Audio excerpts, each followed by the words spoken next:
po ihanda ang ating mga Biblia, puso at isipan para sa pagkinig na mensahe ng Diyos na ibibigay ni Brother Mel.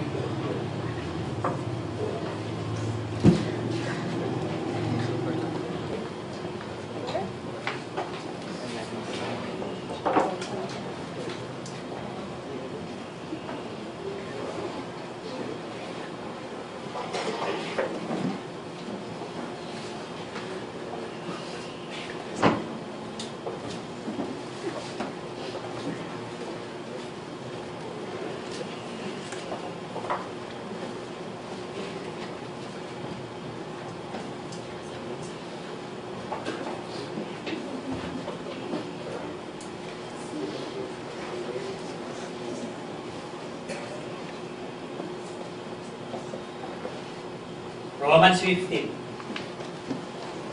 Morning.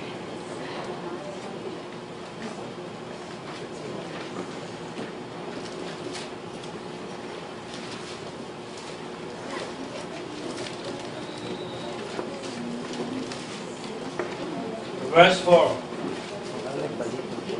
For whatever was written in the earliest time, in Genesis, was written for our instruction, that through perseverance and the encouragement of Scripture, we might have hope.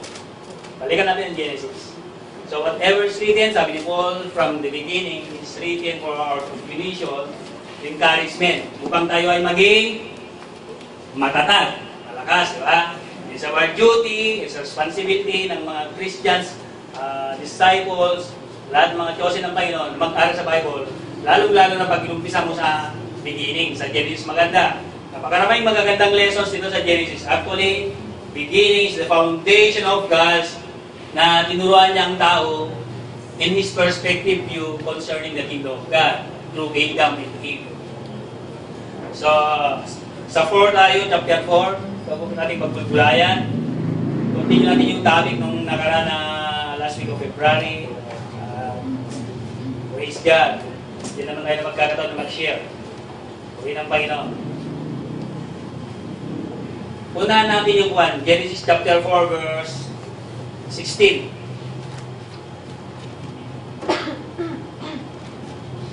So, alam ko na may mga alam niyo yung kwento.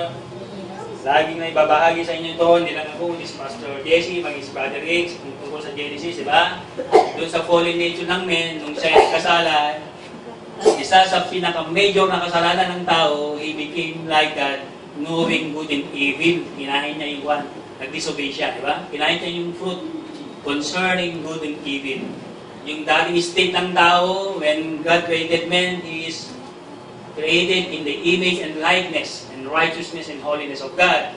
But through the test and temptation na dumating sa kanya, at pumunta si Taning, sabi ni Satan, if you eat the tree, you will become like God, knowing good and evil. Ito yung pinaka-major na talagang mabigat na kasalanan ng tao na kinain niya. At nung kinain niya to, makita mo from sunod-sunod na generations, talagang yung curse na death na binitawan ng Panginoon na bumabaka. Yung stain ng kasalanan na yan, talagang every born na talagang meron na yan yung sa tao. Nawala yung fallen, although dahil na rin ng Panginoon, siya rin yung hope of our salvation, and siya rin yung nagbigay ng solution sa problem ng tao. Nung kinain niya yun, from the beginning, sabi ng Ama sa Panginoon Hesus, you are the sacrifice in order, you came to the Calvary in order na bumalik-muli ang tao sa akin through the blood of Jesus Christ, na muli ma-restore yung image and likeness of Jesus Christ. Ito yung battle ng tao. Pero before na makakuha natin yan, kaya napakaraming lesson dito sa Bible, it's all complete, ang lessons na binigay ng Diyos sa tao na talagang yung mag-aral na mag-aral. So our duty na mag-aral. Kung tayo nga nag-aral sa elementary high school, may tigil yung college. So, di ba? Pero sa Bible, continuous yan. Habang may buhay na binibigay natin sa Panginoon, maganda. We are in fellowship in His Word. Amen? So, sa chapter 4 tayo. Verse 16. Then Cain went out from the presence of the Lord and settled in the land of Dan, east of Eden. Verse 17, and Cain had relation with his wife, and she conceived and gave birth to Enoch.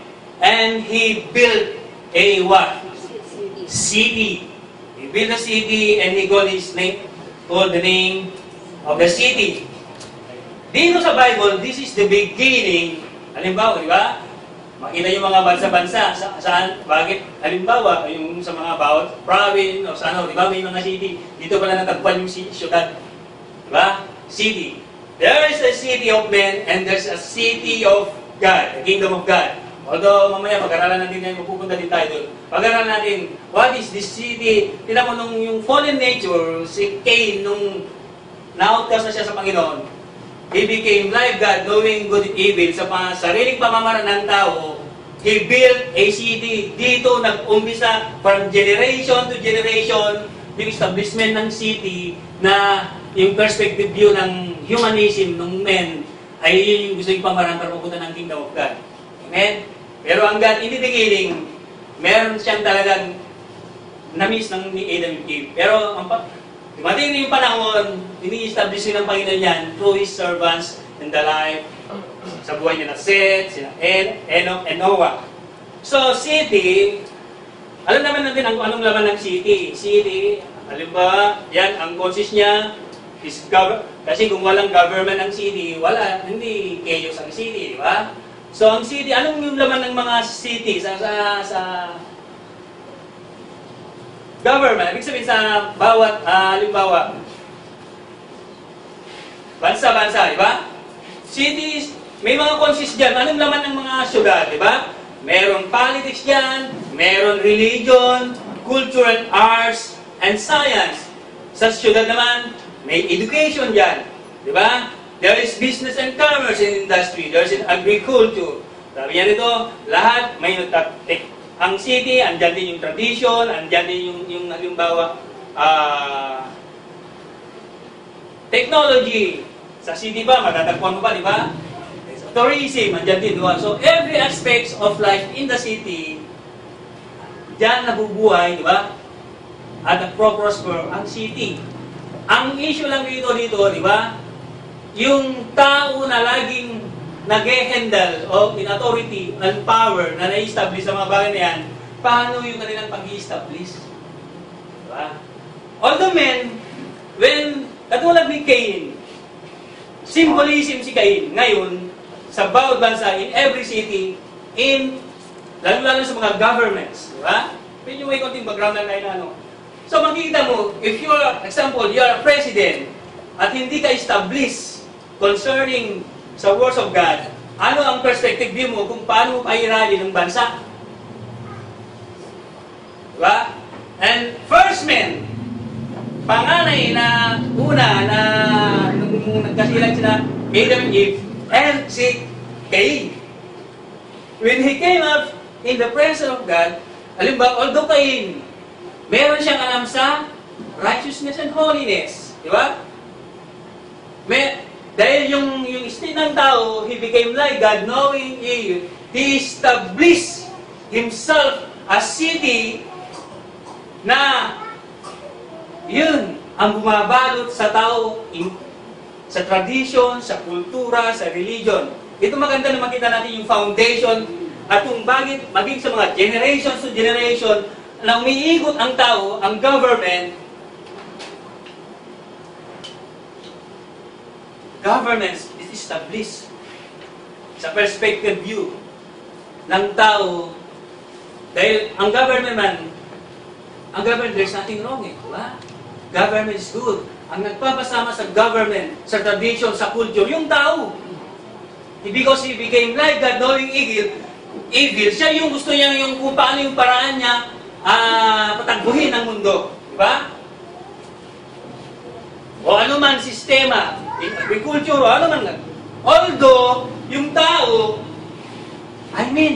makita mo dito, he built a city, nawala siya sa perspective yun ng Panginoon, so ito yung umiikot sa mundo, sa civilization, o ano man yung tinatahak ng mga activities and every sphere of life, ang mga tao, bansa-bansa. Tingnan nga natin sa So, Ulitin ko ulit yung Isaiah 26:10. Isaiah 26:10. Maganda to. Itong Isaiah 26:10 at nalo ng Panginoon ito. Sabi niya.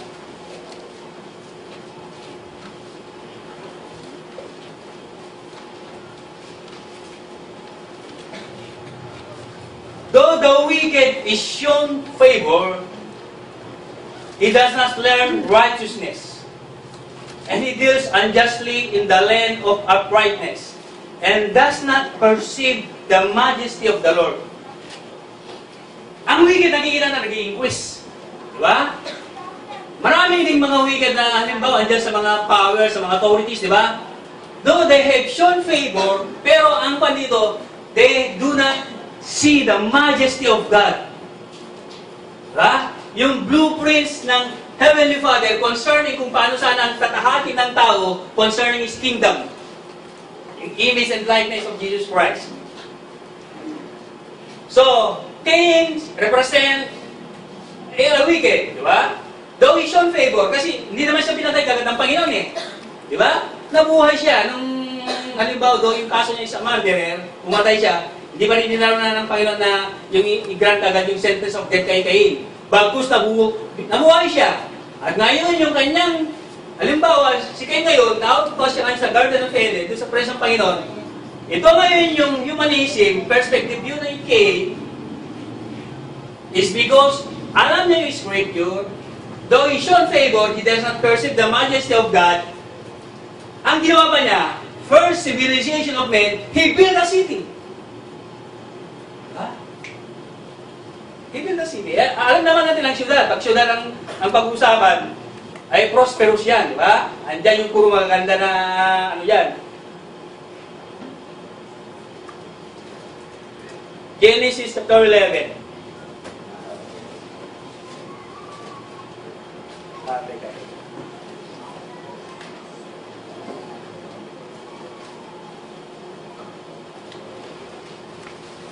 So, nakita natin yung pamamaraan ni Cain dito sa Genesis. Teka, background pa natin ng konti sa Genesis chapter 4. Balikan natin yung chapter 4. Verse 10. And Adam gave birth to Jubal. He was the father of those who dwell in tents and have livestock. And his brother's name was Jubal, and he was the father of all those who play the lyre and the pipe. Diba? Tingnan nyo ha. And he was the father of all those who play the lyre and the pipe. Ano ibig sabihin niyan? Mga instrument niya, concerning kung sa mga churches, itong lyre pipe, ito yung halimbawa mga tugtugin, mga ano, magagaling. Kung makita nyo, it's a form of, kasi kung walang tugtugin ang churches, hindi maganda, diba? So, na-form dito ang religion. Dito ko rin nag-umpisa ang religion ng one. At dito, as for Zillah, she also gave birth to Tubal-Cain, and for all implements of bronze and iron, and sister Tubal-Cain was Naamah. So, makita mo rin dito, Zillah, she also gave birth to Tubal-Cain. Tubal-Cain, and for all implements of bronze and iron. Ano ibig sabihin yung bronze of iron? Diba? Concerning buildings, mga establishment ng mga halimbawa, diba? Yung mga metals, mga ano, so makikita mo, matatalino ang tao ng araw. Kahit si Cain, diba? He's engineer, he built a city. Diba? So, matalino ang tao. Hindi siya yung unggoy na walang alam. Matalino talaga. Hindi basta talaga, di ba? Sa engineering, magaling si Cain. So, it is an establishment ng men nung araw na focus siya sa worldly system. In every branch, ano man yung ginagalawan ng tao. Science, medicine, it's symbolism. Cain is symbolism sa atin ngayon sa present ng mga ano, sa spheres ng ginagalawan ng tao.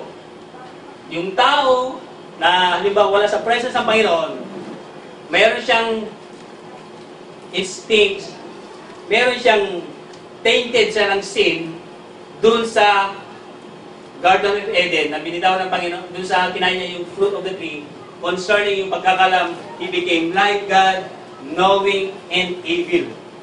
So, makita natin, wala na sa ita, Genesis chapter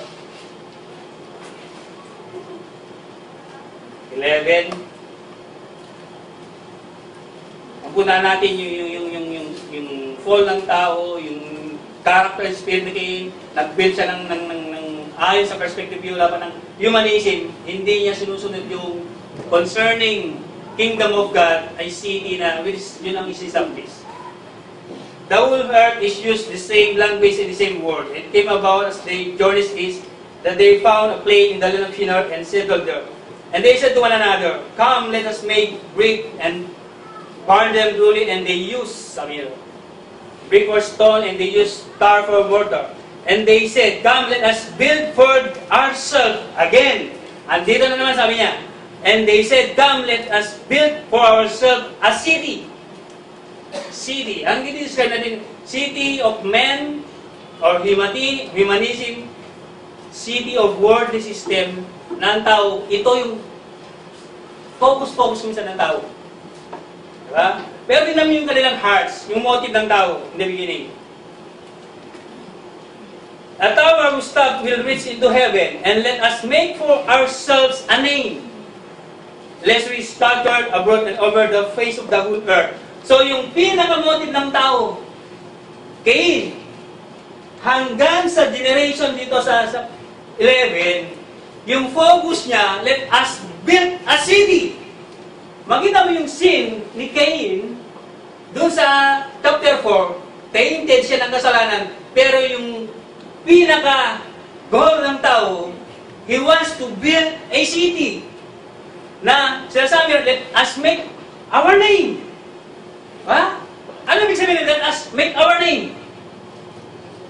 Gusto ng tao sa kanyang pamamahala, halimbawa, hindi ba na nalalaman sa mga, alam naman nandito yung innocent, sa mga nangyari sa mga bansa-bansa. Bawat bansa, gusto niya siya yung matayo, makapangyarihan. Siya yung gusto yung lumakad. Ang mga bansa, siya yung Diyos sa kanyang sarili niyang citizenry. Diba? Ano po, ang bansa ba nakapagliligtas? Hindi, di ba? Oh. Whereas God's in the Bible, in His law, there is a law. Di ba? Yung law hindi makapagliligtas. Yung gumawa ng law with our Savior Jesus Christ, yun ang makapagliligtas. Di ba? Governments, institutions, maganda, di ba? Ang nagpapasama, ang nagkukurap sa yung mga tao na kung sino pumapalit-palit dyan at kung paano yan patakbuhin o pairalin ang mundo. Di ba? Dahil sa beginning, sabi ng Panginoon, kay Adam and Eve, Adam, sabi niya, ano sinabi niya? Be multiply and take dominion. And let be my law, my statutes. Ito ang mag-govern sa buong mundo. Ito ang mag-govern sa bawat bansa. Families. Diba? Ito yung nangyayari sa atin, yung civilization na nangyayari sa atin. Governments, He wants to begin like God, knowing good and evil. Walang masama sa government. Ang masama sa government, yung tao na laging kung sino nauupo dyan. At kung paano niya pairalin yung mundo. It could be yung prestige, yung image of humanism. Na alam niya yung mabuti, yung masama na umiiral na ito ang kung minsan parang alam mo Savior, di ba? Paalala niyo yung ating presidente si Pinoy. Ito ang tamang daan, sabi niya, dinideclare niya. Sama kayo sa akin, di ba? Yung slogan niya nung bago siya tumakbo. Ito ang daan. Parang siya yung Savior ng Pilipinas. Di ba? Alam ko kung medyo wag, mo malilit na mga term na mga salita minsan ng mga ng mga leaders, di ba? Ito ang tamang daan. Dahil sa grabing corruption ng Pilipinas, o siyempre siguro yung mga advisors naman ni Pinoy, ito ang gawin mo para sa slogan para manalo ka. Ito ang daan. O anong nangyari sa Pilipinas ang daan? O anong nangyari sa Yolanda? Di ba? Judgment, punishment ng Panginoon. Kung mag-aral kayo sa history, concerning halimbawa, kung tingnan nyo yung bawat presidents, sa panahon ni Juan, ng nanay niya, di ba, si Juan, sino yung sumunod? Ramos, sino next? Sino next? Sumunod? Biloy. Maalala nyo, nung si President Cory ay siya ay naging presidente, anong yung unang ginawa niya? Ha? Ano? Oh! Tama kayo. Nagpatay ng ribulto. Eh, sabi ng, di ba, sa 20, you shall not make a graven image for the abomination. If you do that, I will visit you from the third to the fourth generation. In 4th generation of our presidents, bumisita ang Panginoon. Grabe ginawa niya sa Yolanda. Kung tingnan niyo ang bansang Pilipinas, Luzon, Visayas, Mindanao, nagpadala ng judgment ng Panginoon ng isang buwan sa Visayas. Sabi natin tao yan. Ano ngayon ang tingin na sa Pilipinas? Ang ulo, Luzon siguro, o Visayas, Mindanao, di ba? Dinestroy ng Panginoon ng buwan, nagpadala ng judgment ng calamity dito sa Visayas. Anong nangyari? Anong yung picture ng Pilipinas? Ano? Diba? Yung tatlo, 1, 2, 3. Halimbawa, 1, 2, 3. Dinestroy niya dito. Ano ngayon ang tao? Parang manananggal. It's a judgment of God. In the 4 presidents, bumisita ang Panginoon. That concerning ay talaga ang ginawa. So napakadali. Kaya nga ang magiging president, hindi basta-basta na atas o responsibility. Talagang kausap mo ang Diyos. Delikado. At dito sa mga nangyayari, makikita mo, mga leaders ng ng araw, sabi niya, and a tunnel which thou will reach into the heaven.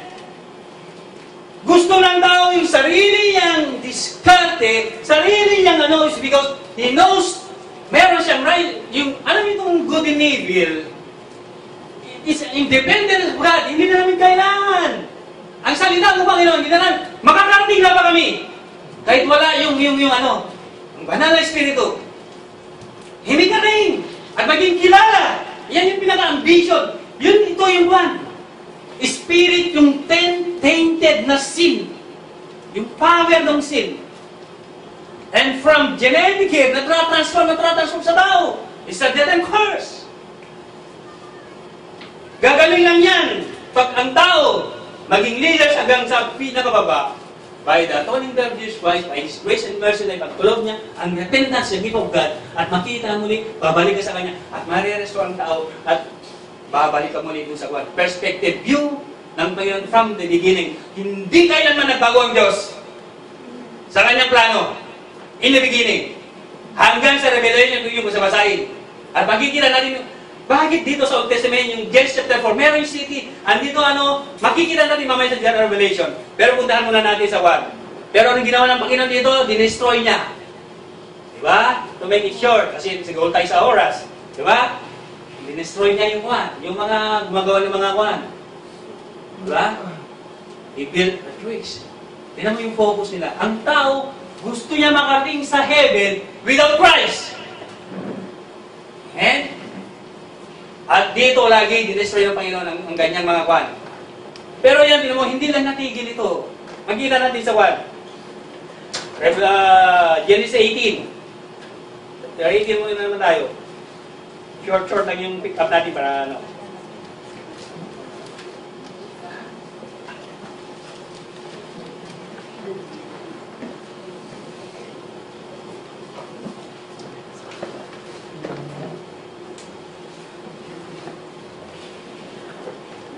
Genesis 18 verse 17.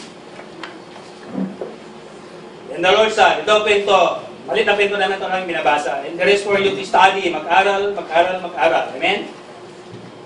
And the Lord said, shall I hide from Abraham what I am about to do? Since Abraham must surely become great and mighty nation. Ito, yung mga one. And in him, all the nations of the earth shall be blessed. Because Abraham, makikita ko din mamaya, yung desire niya, yung city of God. Pero hindi mo na ito ang maging ko natin. Puntahan mo natin yung city of men.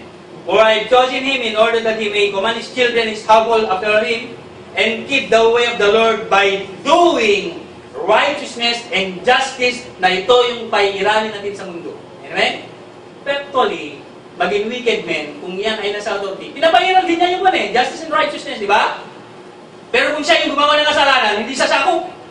Di ba ang presidente, pag andiyan sa reigning power niya sa halimbawa, ilang taon siya, alam niya yung justice at righteousness din yung pinapahiran niya. Pero kung gagawa ng kalokohan, mamuragot, magnakaw, halimbawa kung lalaging president yan, magkasawa man siya, ang magaganda, kuha man siya ng mga Miss International, ay hindi ka po kasalanan. Diba? Pero kasi ang government, hindi mo ma-establish yan kung walang law. So there is always the law. And the Lord said, the outcry of Sodom and Gomorrah is exceeding indeed great, and their sin is exceedingly great.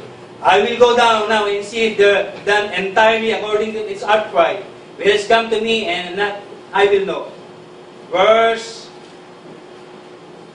22. Then the men turned away from there and went towards Sodom. While Abraham was still standing before the Lord, Abraham came near and said, will do indeed sweep away the righteous with the wicked. So in Sodom and Gomorrah, ito syudad, sabi ng Bible.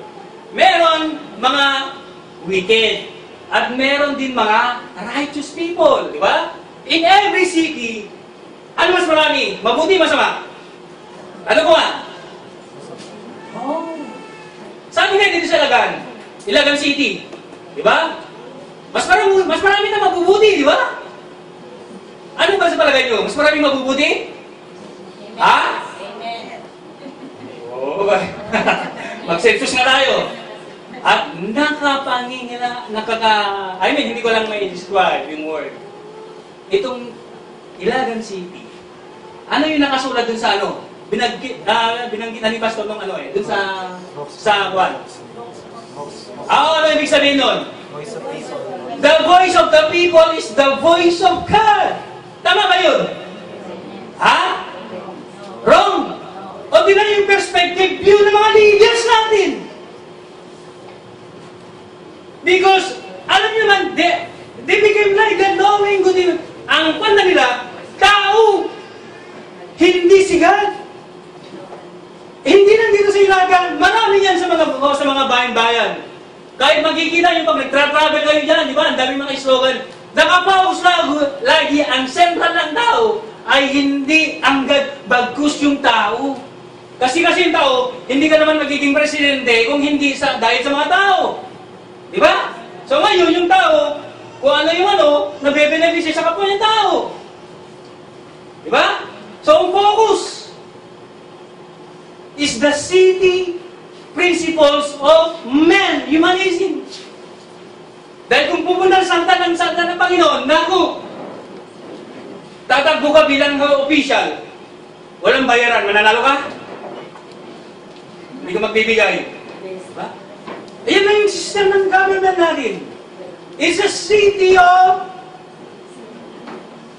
Diba?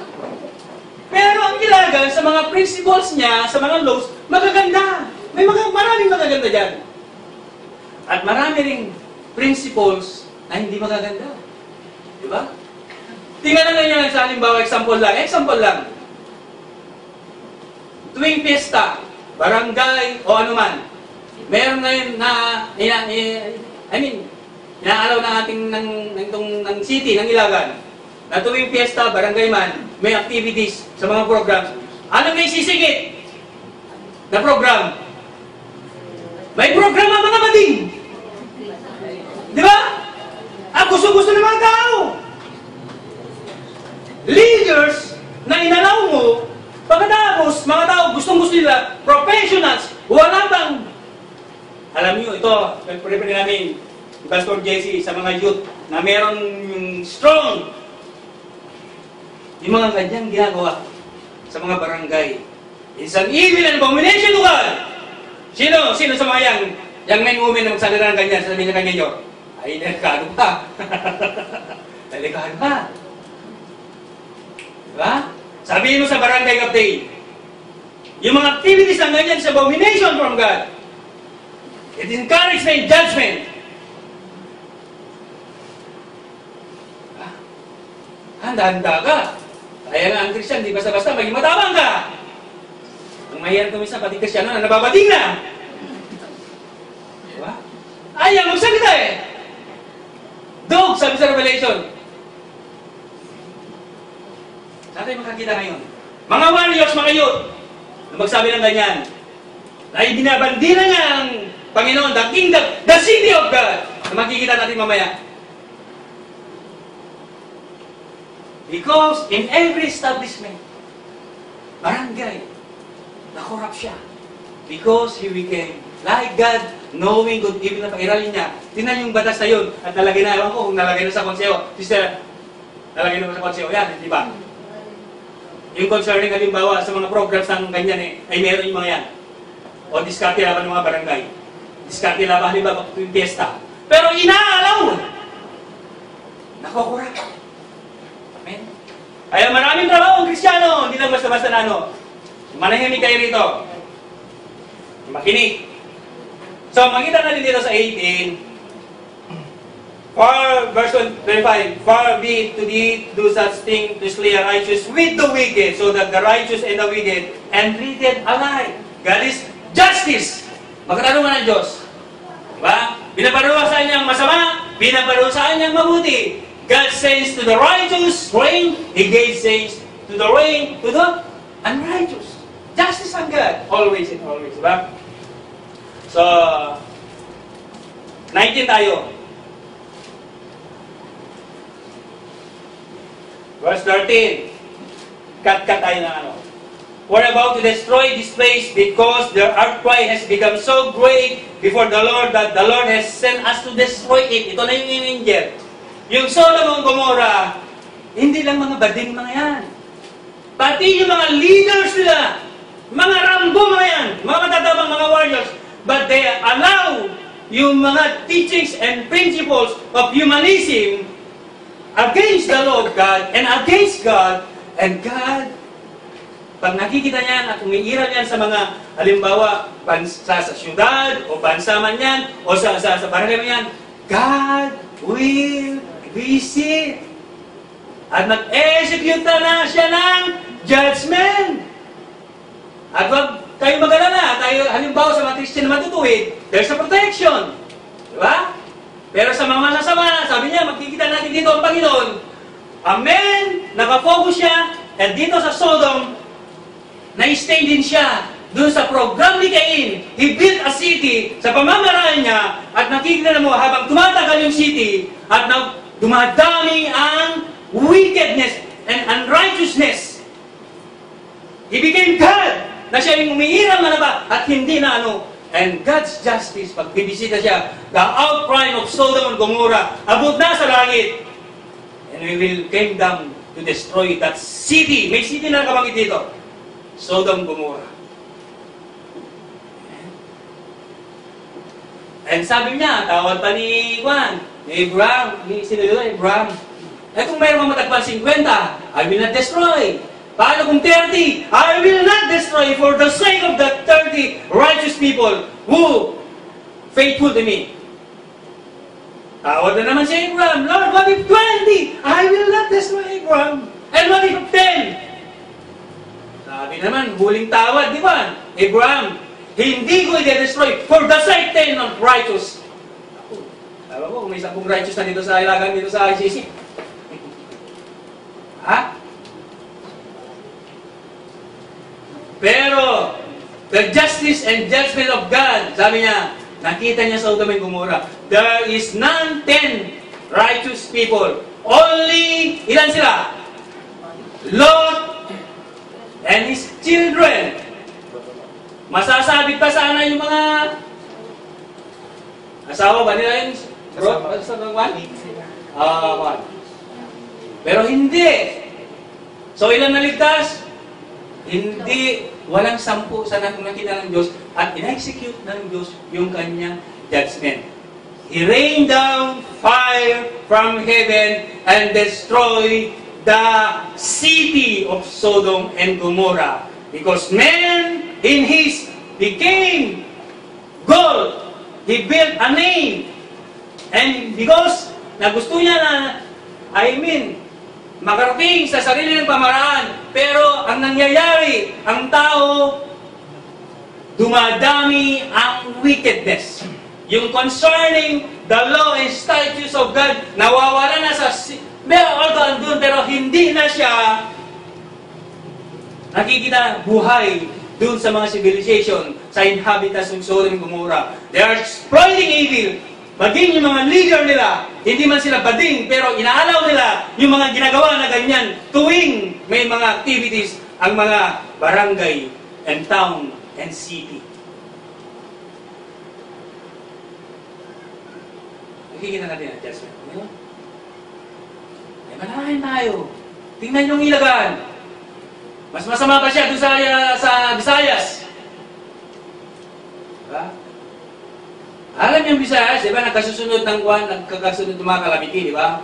Sa Bohol, nung sinake ng Panginoon ng Bohol, anong maraming na damage? Ha? Simbahan! Mga centuries, mga 500 years old, 400, 300, 200. Ang mga buildings ang gaganda. Na pinagmamalagi ng Pilipinas, tourism. O niyanig lang ng Panginoon. Ano nang binibuild ng tao na hindi sa perspective view ng Panginoon is not for the kingdom of city of God, that will be destroyed. Nagbigay ng instruction ng Panginoon, nang sinabi na Paul sa Romans chapter 12, ano yung binasa nga na, it is written for instruction. Ha? Yung mga nangyayari sa Genesis. Revelation tayo. Itong kwento nitong city, andun sa Genesis, andyan siya habang generations to generations. Hindi nawawala. Tingnan niyo sa Revelation. Punta namin yung Revelation. 17.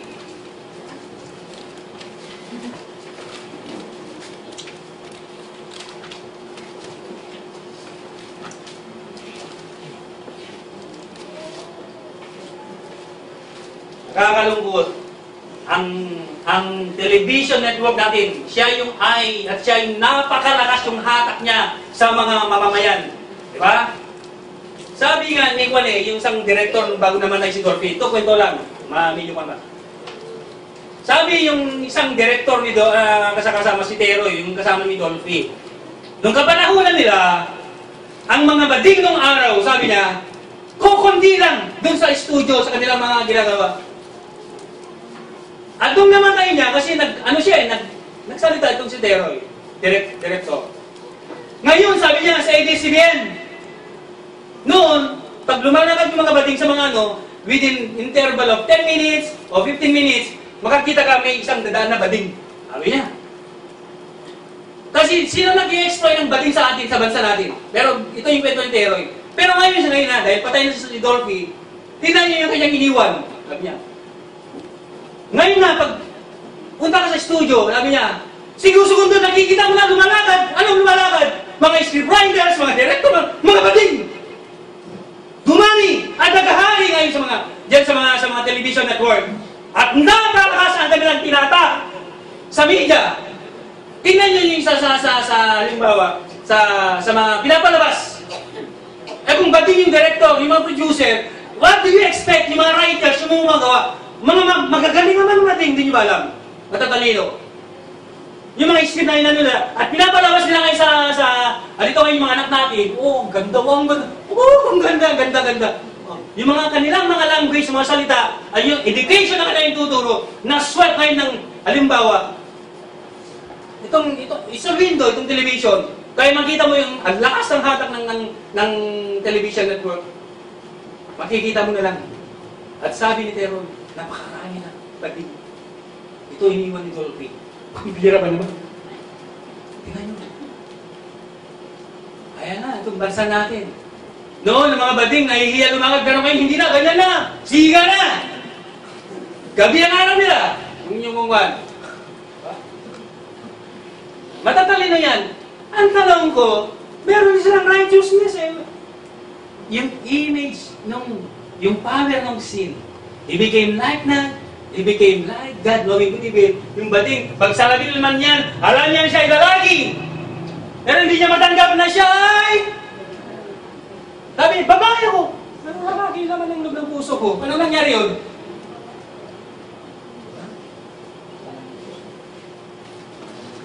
Awan ko kung naka-encounter na kayo ng wall. May mga preachers and pastor ba na mga bading? Hello? Meron ba kayong alam? Wala ba kayong alam? Ay, kung mag-research kayo, mag-study kayo. Ay, Brother Jesse, Pastor Jesse, maraming alam yan. Di ba? Revelation 17. Verse 1, and the one of 7 angels who had 7 bowls came and spoke me, saying, come here, I shall show you the judgment of the great harlot. Ito na. Tumitindi yung definition ng Panginoon. concerning sa city of men, yung city, a great harlot, sabi niya, who sits on many waters. Verse 7, and the angel said to me, why do you wonder? I shall tell you the mystery of the woman, yung church, and the beast that carries her with his 7 heads and the 10 horns, and the beast that you saw is about to come, and those who dwell in the earth will wonder whose name is not written in the book of life from the foundation of the world. Verse 15, and he said to me, the waters which you saw, ito yung sa 17 verse 1, tingnan nyo, come here, I shall show you the judgments of the great harlot. Makikita natin dito mamaya kung ano yung harlot, who sits on many waters. And sabi niya rito sa 15, the waters which you saw where the harlot sits are what? Peoples, multitudes, and nations, and tongues. Ito daw yung harlot. He is sitting in peoples of multitudes and nations and tongues. Ano ba to? Sabi niya.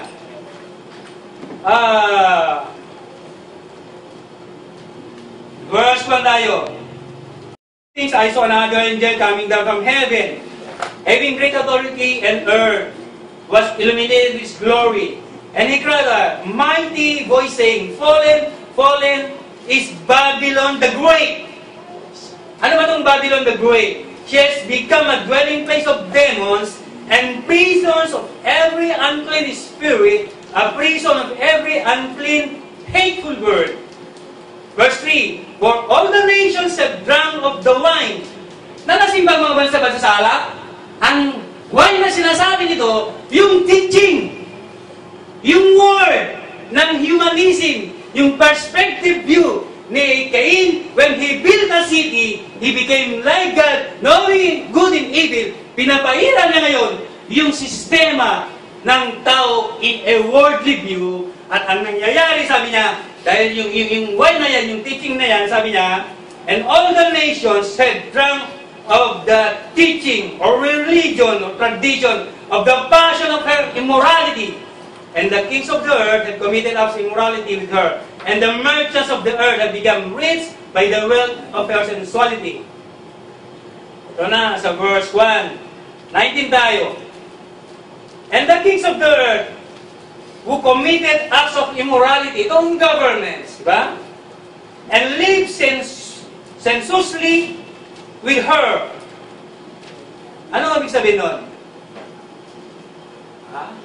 Yung passion, yung teaching ng one, yung pamamaraan ng tao, yung teaching na gusto niyang pagarayin sa kanyang bansa-bansa is because yung bansa, diba? He became like God. Even he became God, a Savior sa kanyang, halimbawa, pinapamamalahan. And sabi niya, will weep and lament over her, when they see the smoke of her burning, standing at distance because of the fear of torment, saying, woo, woo, the great, sabi niya, city of Babylon, the strong city. Dito natin nabasa, from Genesis down to chapter 11 hanggang sa 18, at marami pa dito sa nakalagay sa Bible. Ano na tayo sa Revelation, marami kayong mababasa concerning a city. At dito sa Revelation, in every generation, may battle ang tao. Diba? Pag hindi na-strucken yan, parents, righteous parents, na hindi niya tinuturo yung perspective din ng Panginoon, makakain niya na makakain yung teaching ng na-establish nung una doon sa city of Cain, hanggang dito sa Revelation na makikita natin, He sits on many nations and government hanggang sa mga families. Harlot. City. So may city. Meron mga dito binanggit, kina natin Sa Revelation chapter 1 tayo. 22.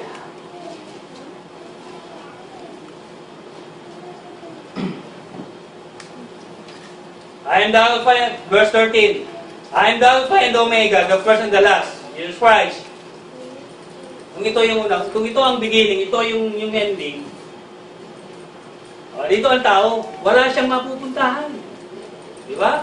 Ang tao na sinasagupan ng Diyos, yung Alpha and Omega, wala siyang mapupuntahan. He is under, whether you like it or not.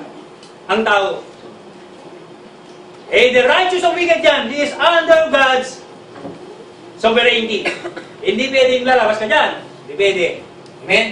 So sabi niya, blessed are those, sabi niya, who was their work that they may have the right city of life, they may enter by the gates of the city. Makikita lang mamaya. Outside are the dogs and the sorcerers and more persons and murderers and idolaters and everyone who practice lying. Now in the city of God, dinidestroy, tinatanggal ng Panginoon lahat yung mga masasama in the city of God. An example of city of God, nalanin yung tungkol sa city of God naman. Genesis chapter 4. Verse 25. And Adam had relation with his wife again, and she gave birth to a son, named him Seth. She said, God has appointed me, sabi ni Eve, God has appointed me in another offspring in place of Abel, for Cain killed him. And to Seth, to him also the son was born, and he called his name Enos. Ito naman ng verse 26. Then men began to call in the name of the Lord. Tingnan niyo yung paraphrase ito. Then men began to call upon the name of the Lord. Kasama ba si Adam and Eve dito? Hello? Tanong ko nga. For you to answer, mag-research, mag-study, di ba? Nakalagay dito, then men began to call upon the name of the Lord. When Adam and Eve, kung sila'y nagkasala, wala naman silang pag-asa. Di ba? Pero ang tanong ko, Adam and Eve, kahit sila'y nagkasala, di ba? Outcast sa Garden of Eden. Pero tinuruan na si Abel and Cain. Di ba?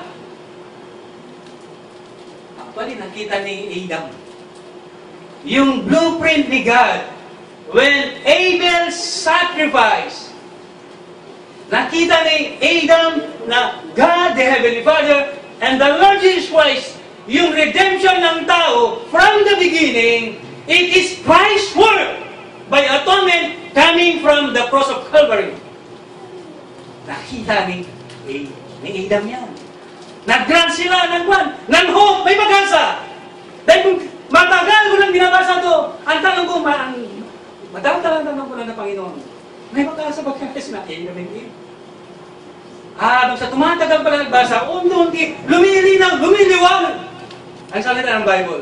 When men begin to call upon the name of the Lord, this includes Adam and Eve. It is because dumating na naman yung sa buhay ng kanilang anak si Seth. And appointed si Seth. Sa definition ng Bible. May generation sa kayo na wicked. Hindi natin mapuntahin, marami sila. At meron din generation, yung genealogies, yung halimbawa the righteous. Adam, hindi pa rin napuputol yung generation.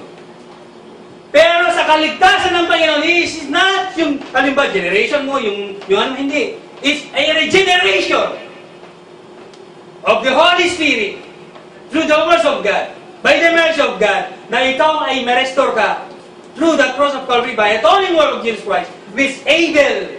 Nakita ni Adam ni Eve. Nakita niya yung kanyang.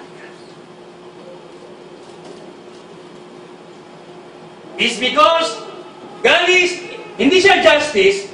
Sabi niya nga, kung hindi napagkalaban din ng hope and salvation si Adam. Doon nagkasala sila, nagkasala sa Garden of Eden.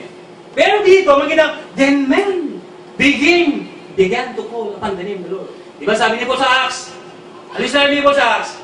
And sabi niya, kung yung sinong tatawag sa pangalan ng Panginoon ay maligtas. So salvation to all mankind. Pero may susunod doon. Yung salvation na tawag sa atin, we have to live. Sabi sa Thessalonians, yung una na nabasa natin last week, you should grow in sanctification and righteousness and holiness. Ito na-restore muli ang tao. Genesis chapter 4, verse 25. 12. Genesis chapter 12.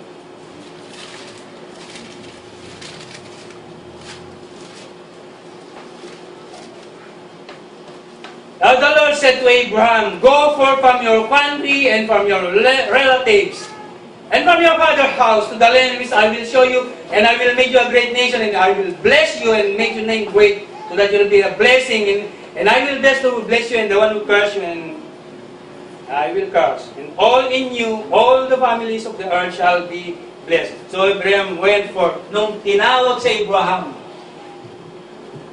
sabi ni God, "Go forth from your country. Go forth, because that city, that country is humanism. Worship you." Amen. Alam ni Abraham yung background na nangyari doon sa Sodom and Gomorrah. Pero nung narinig niya yung voice ng Panginoon, "Go forth from your tradition." Malis ka sa sistema ng mundo. Yun yung pagtawag kay Abraham. "I will make you, I will establish you." So, chapter 6, chapter 11. So, yung pagkatawag kay Abraham, he went forth. Siyempre, maganda yung civilization ng araw sa kapanunan. Kung yung magbasa sa buhay yung sa Skyterra, ganun din kung paano yung business and commerce sa bawat city. Maganda yung kapanunan nung ano ni Abraham. Yung pwede nga sana, dinali si Abraham eh. Pero narinig niya yung voice ng Diyos, sabi niya, "Go forth from your country. Go forth from that country, from that city. Because that city, they are focusing. They are God for themselves."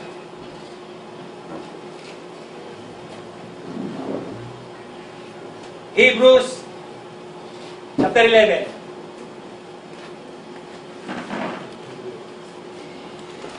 Yung pagkatawag kay Abraham.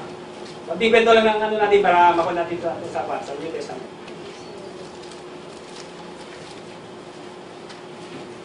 Hebrews chapter 11, verse 1. "Now faith is the assurance of things hoped for, the conviction of things not seen. For by it, men of old gain approval. By faith we understand the words were prepared by the word of God, so that what is seen was not made of things which is visible. By faith Abel offered to God better sacrifice than Cain, which he obtained the testimony that he was righteous, God testifying about his gifts, and through faith, and through his death still speak. By faith Enoch was taken so that he should not see death, and he was not found because God took him up, and he obtained a witness that before he was taken, Enoch, tinuruan siya ni Adam and Eve. Siyempre, sino hindi? That's the responsibility of parents. Parents, I urge you na meron tayong, halimbawa, munting ubasan sa pamilya natin. Ano yung mga natutunan natin tungkol sa salita ng Panginoon? Ibahagi natin sa kanila. Amen? So, makita mo dito si Adam, when men became a companion of the Lord, siyempre, paano natutunan ni Abel? Nilang Enoch instead, concerning God. Though may lumabas din na wicked. Pero hindi tumitigil si na Adam. Naipas po nila yung gospel. Amen? And through Enoch, sabi niya, he obtained a witness before before he was being taken, he was pleasing to God. And without faith, it is impossible to please Him. For he who comes to God must be believed that He is, and that God is a rewarder of those who seek Him. God is a rewarder. Amen? By faith Noah, being warned by God about things not seen, and reverence prepared the ark of salvation of his household, by which he condemned the world and became the heir of righteousness, which according to faith. By faith Abraham, when he was called, ito na yung sa Genesis 11, by going out to a place where he was received for an inheritance, and he went out not knowing where he was going. Nung tinawag si Abraham, ang pagkalam nila, saan mo dadalhin ng Panginoon? Diyos mo, mayroon siyang syudad. Magdadalan sa amin. And sabi niya rito, by faith, Abraham, he lived as an alien in the land of promise. Alien, stranger, di ba? In a foreign land, dwelling in tents with Isaac and Jacob, fellow heirs in the same promise. For Abraham, Isaac, and Jacob, sabi niya, he was looking for the city May nakalagay dito He was looking for the city, sabi niya, which has foundation, whose architect and builder is God. Meron city of God. Diba? The kingdom of God. At ito yung i-promise at Jacob, nakita rin ito ni Enoch and Noah, at nakita rin ni Seth. Yung blueprint perfect view ng God in the beginning, because yung estado ng unang tao, nung bago ginawa ang tao, image and likeness to God. Pero ang kanila noon, earthly, dahil ang itong tao isang earthly, nasaan buhay yung seed of God? Nasa New York ba? Nasaan pa na mga bansa-bansa yan? And they leave us an alien of the promised land. Diba? And ito yung kanilang focus. Abraham, Isaac, and Jacob, ang hinahanap nila, yung city whose God is architect and builder. At nabanggit din dito, sabi sa verse 39, and all this, marami siguro, rest, basahin tayo dahil gawin sa oras, and all this having gained approval through faith, did not receive what was promised. For because God has provided something better for us, so that apart from us, they should be made perfect. Asan yung mayroon siyang binanggit dito na kwan God. Sa 16 pala, but as it is, verse 16, they desire a better country. Ito sina Abraham sa Jacob. Ito yung mga Christians na tinawag noong araw. That is in heavenly one. Therefore, God is not ashamed to be called their God. For God has prepared a what? City for His people, which righteousness dwell. Revelation chapter 21. Saan lang natin yung konting glimpse itong city. Revelation 21, I saw a new heaven and new earth, for the verse 7 and the first earth had passed away, and there's no longer any sea. Verse 2, and I saw the holy city. Asan yung holy city? Nasa Jerusalem ba? Nasa Israel? Nasa Israel ba? New Jerusalem coming down out of heaven from God, made ready as bride adorned her husband. And I heard a loud voice from the throne saying, Behold, the tabernacle of God is among men, and He shall dwell among them, and they shall be His people, and God Himself shall be among them. And verse 10, and He carried me away in the Spirit to a great and mountain, and she showed me the holy city, the city of God, the kingdom of God, Jerusalem coming down out of heaven from God, having the glory of God. Her brilliance was like a very costly stone, and stone is crystal clear of jasper. Nakalagay doon, yung grabe yung bato niya, yung pinto niya. It's symbolism po ito. Yung sukat niya, sabi niya, is 1,500 miles. Mga 1,005 square kilometer. Napakalaki. From here to Manila is 403 kilometers. Imagine mo, gold, yung mga kanya. Parang pinicture lang. Anong pinipicture dito? The Revelation. The city of God. Diba? Napakalaki. Hindi mo kayo paliwanag. Pero makita mo doon, it's symbol, yung jasper, sabi niyo, yung quality, yung precious stones. Yan. Symbol of eternal, yung mga righteous people. At kung isa ka, nababagkalooban, na makapasok doon sa kingdom of Panginoon, naku. And no one temple in it. Pero sabi niya, the tabernacle of God is among men. It is Jesus Christ na siya na yung one source ng tao from the beginning hanggang sa Revelation, yung itong gospel ng Panginoon na ang pamamaraan ng tao concerning in the tree of life, which is Jesus Christ, na kakailangan ng tao para ma-restore siya at makapunta siya with God's prepared beforehand, before the foundation of the world, yung ginawa niya sa beginning. sabi lang niya na sa mga prophet niya, sa Revelation, yan sa city of God. Amen? At makita mo rito, I saw ng temple in verse 22. For the Lord God is the Almighty and the Lamb's temple, and the city has known it, the sun of the moon to shine upon it, for the glory of God is illumined, and slams the Lamb. And the nation shall walk by its light, and the kings of the earth shall bring the glory into it. Malaki po ang hope ng mga leaders ng mga natin. Balik lang ang tao sa Panginoon, at ang Diyos din ang mag-grant ng mercy, ng compassion niya sa mga leaders, sa mga generations to come. Halimbawa, ma-restore mo ng image. At ang mula sa umpisa, the blueprints of implano ng Diyos, in the Revelation sabi niya, for the glory as God's illumine. Ano ibig sabihin illumine? Siya ay nagsashine sa mga leaders, sa lahat ng tao, concerning His word, His law, His statutes, na ito ang magdodomin sa ano? Sa earth.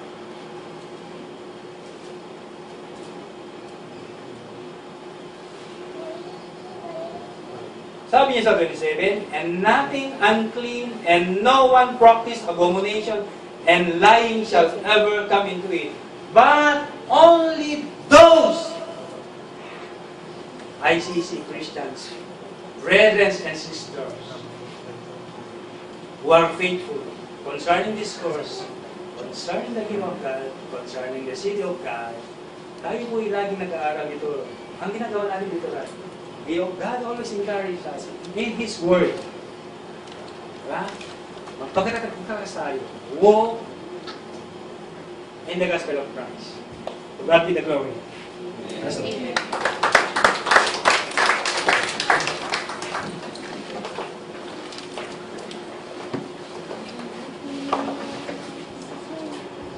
Purihin po ang Panginoon. Alam niyo mga kapatid, tayo mga Kristiyano, mapalad tayo. Kasi sa atin, ipinakita na ng Panginoon yung direction o yung finality ng buong history. Ang tao sa mundo, na hindi nagbabasa ng Bible, wala sila nakikita. Hindi na nakikita kung ano yung mangyayari sa hinaharap. Alam niyo po mga kapatid, maganda maintindihan natin ito. May dalawang society po na umiiral sa daigdig. Ito yung the society of God and the society of Satan. The kingdom of God and the kingdom of Satan. Okay? The city of God or the city of Satan. Okay? Ganun po, yan po yung dalawang aspeto na magandang makita po natin. Alam niyo po nung tinawag ni God si Adam nung una, very clear kay Adam kung ano ang purpose niya. At alam ni Satan yon. Yung panunokso ni Satan kay Adam, talagang purposely to thwart yung purpose ng Diyos kay Adam. Si Adam was destined to be the federal head of the entire society of God. Ang trabaho po ni Adam ay magbibuild ng isang society under God. Ang trabaho ni Adam ay i-build yung kingdom of God or the city of God sa buong daigdig. Yan po ang kanyang mission. Alam po ni Satan yon. Kaya ang temptation ni Satan ganito, hindi totoo makamatay ka, you will become like God, knowing good, what is good and what is evil. Ang implication ng sinasabi ni Satan, hindi mo kinakailangan si God na sa city na gagawin mo, you don't need God. Ikaw ang magiging lawmaker. Ikaw ang didiskarte, papagtakbuhin ang mundo. Hindi mo kailangan si God. Okay? Yun po yung implikasyon. Ikaw, alam ba yung knowing good and evil? Kita niyo yung ating mga bansa ngayon, yung mga lawmakers natin, sila na ang lawmakers, hindi na si God eh. Napansin niyo po yun? That's why yung ating pong lipunan, kahit anong form ng lipunan, babagsak po yan. Sa katunayan po mga kapatid, mahirap ang pong tanggapin. Tayo kasi pagdating ng eleksyon, talagang engross na engross tayo. Kinain tayo ng sistema ng lipunan ito. Pero by the grace of God, sa mga teachings niya, nakakabalik tayo doon sa senses na nais ng Panginoon para sa atin. Ang expectation po natin ng mga Christians is the establishment of the kingdom of God here on earth. Ito pong present system ngayon na ating po nakikita ngayon, ito pong mga pamahalaan, yan man ay democratic, yan man ay socialism, yan man ay communism, or whatever form of government, lahat po yan ay Tower of Babel. Confused. Lahat po yan ay the mystery Babylon the Great City. Yan po yan ngayon. Lahat po ng city ngayon na hindi nasigad ang central will be destroyed. Nakita niyo po yung Babylon the Great na sinayti Brother Melly kanina. It will be destroyed. Ang ending po ng mga pamahalaan ngayon, isang araw bubuho po yan. Kasi ang pagbabalik ng Panginoong Hesus, mga kapatid, is to reassume. Kukunin niya na ang lahat ng pamahalaan at ibabalik na uli sa Diyos. Ang Diyos na ang muling mag-aahari sa buong kalupaan. Yan po ang direksyon ng gospel. Kaya nga mga kapatid, kung may darating na mga halalan, huwag kayong gaanong parang kapit masyado sa politiko. Wag. Dapat ang allegiance ninyo na kay God. Ang hope natin is the establishment of the kingdom of God here on earth. Tayo mga kapatid, tayo mga tinawag ng Panginoon, tayo ay tinawag sa new creation. Ang ating goal na ngayon, hindi na yung city of man. Hindi na yung society of Satan. Ang goal na natin ay muling may tayo yung kaharian ng Diyos. Yung muling ma-establish yung tinatawag na the society of God where righteousness dwells. Amen po ba? Yan po ang goal natin ngayon. Kaya wag po kayong ma-confuse na papaano naman may mga government, hindi naman lahat ng government masama. May mga government naman nagpo-prosper. Yes. Yung society nga na ginawa ni Cain nag-prosper. Nagpo-prosper yung mga bansa. Pero without God, wala na si God. Hindi katulad ng panahon alam nyo ba yung Amerika? Yung foundation of America? Sino po nakakalam ng history ng Amerika? Alam nyo ba yung ang mga tao sa Amerika, yung nag-found ng Amerika, ay mga Puritans, galing po sila ng England. They were persecuted, at sila po ay nag-migrate papuntang Amerika. Tatagpuan nila yung mga Americans. Yung land ng Amerika, na dati puro mga yan. So, tinatag nila yung society, hindi po society of man, the society of God, the kingdom of God ang tinatag nila, mga Puritans. Kaya nga ang ganda ng foundation ng Amerika, godly. Hanggang sa dumating yung time na nag-multiply na sila sa Amerika, yung mga leaders nila, sila George Washington, nakita niyo ba yung constitution nila, yung sa may signing ng constitution nila, puro mga godly men. Nagpe-pray pa sila, binabasa yung Bible, talaga namang ultimo sa may dollar bill nila, nilagay na, in God we trust.